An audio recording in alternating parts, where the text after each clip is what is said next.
All right, here with reaction is South Carolina Senator Tim Scott. Okay, they need more time, to do more damage, allowing more terrorists, more murderers, more rapists, more cartel members, more gang members, more fentanyl.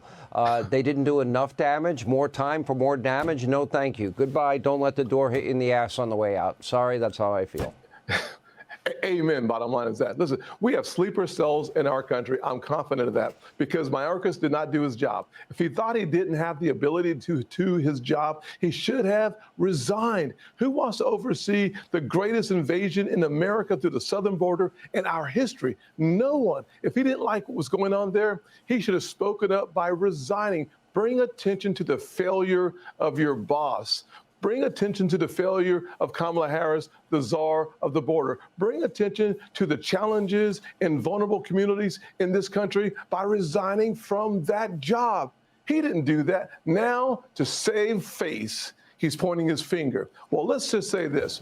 President Trump will not point a finger. President Trump is already leading to mass deportation because they're doing it themselves. Why? Because we finally have a commander-in-chief who understands border security, and they know it, so they're running away. We finally have a president of the United States, a commander-in-chief who will send our National Guard to the borders, who will actually reinstate asylum policy that has common sense.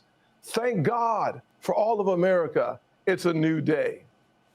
Okay. He lied repeatedly. Kamala lied repeatedly. Joe lied repeatedly. They said the border was secure.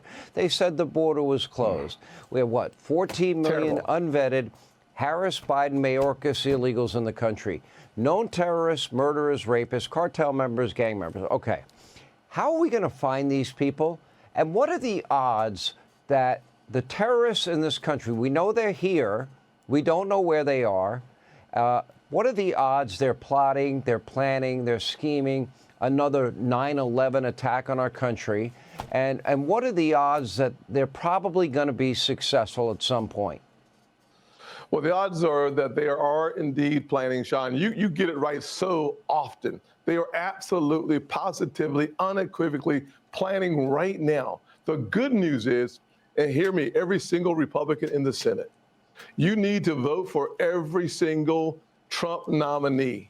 We must have the actual apparatus in place so that President Trump and his team puts in place the plan to defeat their plan. That requires President Trump having Tulsi Gabbard. It requires having Kristi Noem. It requires having John Ratcliffe. It requires having Marco Rubio. It requires having Pete Hegseth. We need the entire team on the field. And with his team, we will not only defeat the enemy, we will destroy the enemy in our country, on our borders, and beyond. All right, last question. That's the kind of leadership Trump brings to the table.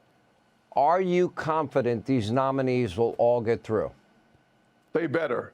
The nation deserves a president empowered to do the job they elected him to do.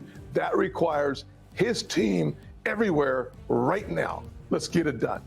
Hey, Sean Hannity here. Hey, click here to subscribe to Fox News YouTube page and catch our hottest interviews and most compelling analysis. You will not get it anywhere else.